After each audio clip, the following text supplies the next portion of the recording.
कपड़ा तेरे बाप का, तेल तेरे बाप का, घर तेरे बाप का, तो जलेगी भी तो तेरी ना। तेरी बुआ का बगीचा है क्या जो यहां घूमने आ गया? मेरे एक शेषनाग ने तेरे सांप को लंबा कर दिया। जो हमारी बहन को छेड़ेगा उसकी हम लंका लगा देंगे। अगर आपके मन में ये सवाल आ रहा है कि ये डायलॉग जो है ये गलती से आ गए और इन पर ध्यान नहीं दिया गया, थोड़ा सा यूथ का टच देने के लिए ये सारी चीजें हो गई, तो मेरे दोस्त बहुत मासूम हैं आप, क्योंकि इस फिल्म के राइटर मनोज मुंतशिर ने साफ साफ शब्दों में टीवी पर आकर ही कह दिया है कि जी गलती से नहीं हुआ हमसे, ये हमने सोच समझ कर इस फिल्म में डाला है। हम चाहते थे कि एक नई तरह की रामायण दिखाएं, एक नई तरह की फिल्म दिखाएं। उनका यह भी कहना है कि वाल्मीकि रामायण और तुलसीदास जी की रामायण जो है उसमें भी कई प्रसंगों में बहुत अंतर है, तो ये हमारा वर्जन ऑफ रामायण का है। हालांकि वो ये भी कहते हैं कि इसे आप रामायण मत समझिए, हमने एक्चुअली में रामायण नहीं बनाई है, हम रामायण से इंस्पायर्ड हैं, बस इंस्पिरेशन लेकर हमने एक फिल्म बना दी है, उसके कुछ पात्रों को लेकर। अब सवाल है यही सब था तो फिर वो हनुमान जी के लिए सीट छोड़ने को क्या नौटंकी समझी जाए? वो थिएटर में प्रमोशन में जय श्री राम के नारे क्यों लगवाए अगर ये रामायण नहीं थी या रामायण से इंस्पायर? और इसी बात को लेकर प्रशंसकों का गुस्सा जो है वो 7वें आसमान पर पहुंच गया है कि वो जो महमूद साहब का एक डायलॉग था कि ना बीवी ना बच्चा ना बाप बड़ा ना मैया, the whole thing is that कि भैया सबसे बड़ा रुपया।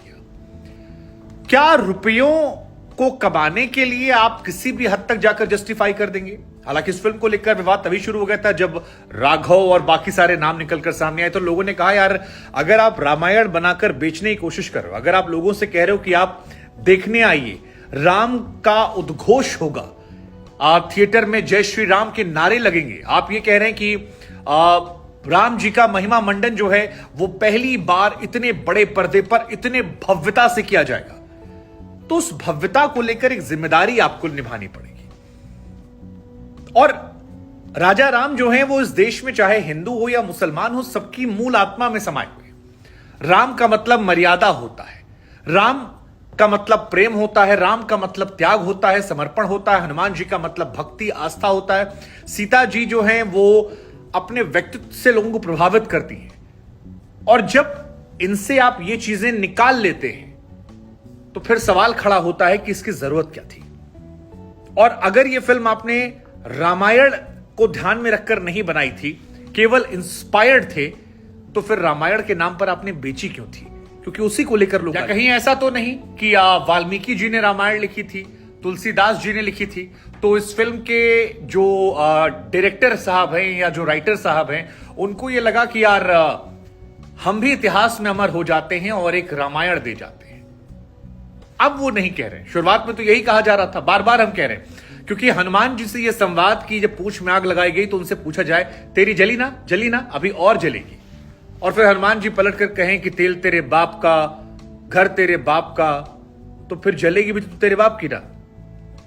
मतलब आप इसे कैसे कह सकते हैं कि यूथ से ये कनेक्ट हो जाएगी किसी भी कॉन्टेक्स्ट में? मतलब XYZ हम मान लेते हैं आपकी क्रिएटिविटी आपकी अच्छी है, आप एक नए सिरे से चीजों को पेश करना चाहते हैं, आपने फिल्म को डार्क बना दिया, आपने सारी चीजों को जस्टिफाई कर दिया, लेकिन क्या कोई भी व्यक्ति अपने बच्चों के साथ बैठकर यह कहेगा कि जली तेरे बाप की, मेरे शेषनाग ने तेरे नाक को लंबा कर दिया, या तेरी मौसी का बगीचा है? इस तरह के डायलॉग्स को आप जस्टिफाई नहीं कर सकते हैं। ये ना राम की सौम्यता को दिखाते हैं, ना रामायण की भव्यता को दिखाते हैं, ना हनुमान जी के प्रेम को दर्शाते हैं। आपने आस्था को मॉडर्नाइज करने के चक्कर में कुछ ऐसा कर दिया जिसके लिए शायद अब लगता है कि माफ नहीं किया जाएगा। हालांकि राइटर का भी कहना है कि हमने कुछ गलत नहीं किया है और गलत किया होता तो हम माफी मांग लेते, लेकिन और सबसे बड़ी बात यह कि फिल्म का ट्रेलर जब आया था तब भी पहली बार में खूब विवाद हुआ था। आपको याद होगा लोगों ने कहा यार ये कैसा रावण है, मतलब रावण का चरित्र खराब था, वेशभूषा रहन सहन राजा महाराजा वाला था, इसमें तो मास्क लगा दिया गया है। लोग तब भी पूछ रहे थे कि यार मेघनाथ को टैटू कैसे लगवा सकते हो, सीता माता का पल्लू जो है वो गायब कर दिया है। तो बहुत सारे सवाल जो थे उस वक्त भी खड़े हुए थे, और जब विवाद के बाद डायरेक्टर प्रोड्यूसर तमाम टीवी चैनलों पर आए और उन्होंने कहा कि हम ध्यान रखेंगे कि हम कैसे गलत कर सकते हैं? मतलब मुझे तो अभी भी याद है कि एक इंटरव्यू में कहा गया था कि आप जरा ये सोचिए कि जब रावण माता सीता को हरण करने आता है तो हमने एक सीन दिखाया है जहां पर वो माता सीता को हाथ नहीं लगाता, क्योंकि हम नहीं चाहते थे कि हमारी रामायण में सीता माता को रावण जैसा दुराचारी छू कर जाए। आपने ये वादा किया था और उस वादे से जली तेरे बाप की, फलनवा तेरे बाप की, धमकवा तेरे बाप की, या मेरे सांप ने तेरे शेषनाग को लंबा कर दिया, या तेरी बुआ का बगीचा है, आप जस्टिफाई नहीं कर सकते। आपकी मूल भावना कुछ भी रही हो, मतलब इस फिल्म को देखने के बाद दर्शकों के मन में यही था, ओ भाई मारो मुझे, मारो, कहां आ गया मैं, मतलब मैं ही बेवकूफ हूं जो यहां पर आ गया। और या फिर ये हो सकता है कि आपको लगा कि इसके नाम पर एक ब्रांडिंग हो जाएगी जिससे आपको पैसा मिल जाएगा। वैसे पैसा तो मिल ही रहा है, पहले दिन कमाई जो है वो 40 करोड़ के पार गई और एक अच्छी कमाई है पहले दिन के लिहाज से, शायद पैसा, लेकिन पैसा आ सकता है, इज्जत क्या पाएंगे? और क्या पैसा या व्यवसायिक लाभ जो है वो सांस्कृतिक विरासतों को छेड़कर ही पाया जाएगा? क्या व्यक्तिगत लाभ कमाने के लिए आप व्यक्तिगत कमाई हुई छवि को गवा देंगे? ये सवाल अब उठाए जाएंगे और ये उठाए जा रहे हैं, क्योंकि जब आप ये कहते हैं कि हमने जानबूझकर ये रखा था, ये अंदाजन या भागन नहीं आया है, ये हमने रखा है और उसको हम स्टैंड लेकर कह रहे हैं कि हम चाहते थे दर्शक ऐसा देखे, हम यही दिखाना चाहते थे, तो फिर आपकी मंशा को लेकर सवाल होंगे और ये सवाल आपको परेशान करेंगे। ये सवाल उठने भी चाहिए, क्योंकि पठान फिल्म में आपको याद होगा जब वो एक भगवा बिकनी का सीन आया था तब बहुत सारा कांड हुआ था, उसमें तो इतनी कहानी भी नहीं थी। कई बार मन में ख्याल आता है कि अगर ये मनोज मुंतशिर शुक्ला ना होते, कोई अमजद खान या कोई और होता, तो लोग इस पर कितना बड़ा बवाल कर देते, कितने थिएटर शायद फूंक दी जाते, ये भी सोचने वाली बात है। लेकिन इस फिल्म को विरोध धीरे धीरे अब तेज हो रहा है, लोग खुलकर सामने आ रहे हैं, सवाल पूछ रहे हैं और ये सवाल पूछे जाने चाहिए भी, क्योंकि जिस फिल्म में राम की मर्यादा हमें ना नजर आ रही हो, आप मर्यादा का ख्याल तो रखेंगे। और फिल्म जो बनाया भी गया यार, उसमें राम भगवान बहुत इंप्रेसिव नहीं है, मतलब टू बी ऑनेस्ट प्रभास ने बहुत डिसअपॉइंट किया। प्रभास बहुत बड़े कलाकार है, लेकिन काफी कुछ इसमें रहा है। खैर, आपको क्या लगता है कि व्यावसायिक लाभ के लिए था या इस तरह बनाने की वजह सोच क्या हो सकती है? और सबसे बड़ा सवाल जो मेरे मन में है कि अभी भी वो समझ नहीं पा रहे, सोशल मीडिया पर इतना कुछ आने के बाद भी उन्हें लग रहा है कि वो सही हैं।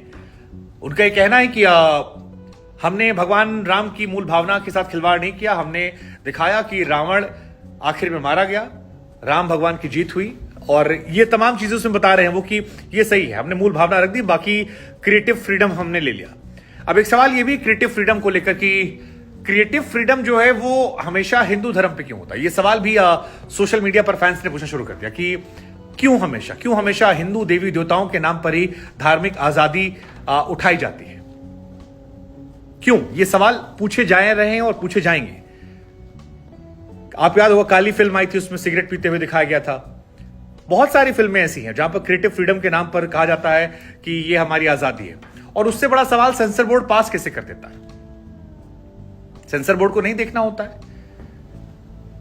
मुझे नहीं पता क्या होगा, क्या ये फिल्म कमा ले जाएगी, नहीं पता। लेकिन अगर ये फिल्म प्लान करे कंट्रोवर्सी के लिए रखी गई है, क्योंकि माफी तो मांगी नहीं उन्होंने, तो फिर ये बड़ा दुर्भाग्यपूर्ण है। हो सकता है शायद जितनी पब्लिसिटी उन्हें रिलीज के बाद मिली है, इससे लोग जाएं देखने, क्या बनाया है देख कर आए, हो सकता है। लेकिन मुझे लगता है कि ये लॉन्ग टर्म पे नुकसान है, खासतौर पर उन लोगों को लेकर जिन्होंने इस फिल्म का प्रचार प्रसार किया था, उनकी व्यक्तिगत छवि को लेकर बड़े सवाल है। आप क्या सोचते हैं, क्यों ऐसा हुआ? और जो ये कह रहे हैं कि जानबूझकर किया, इस पर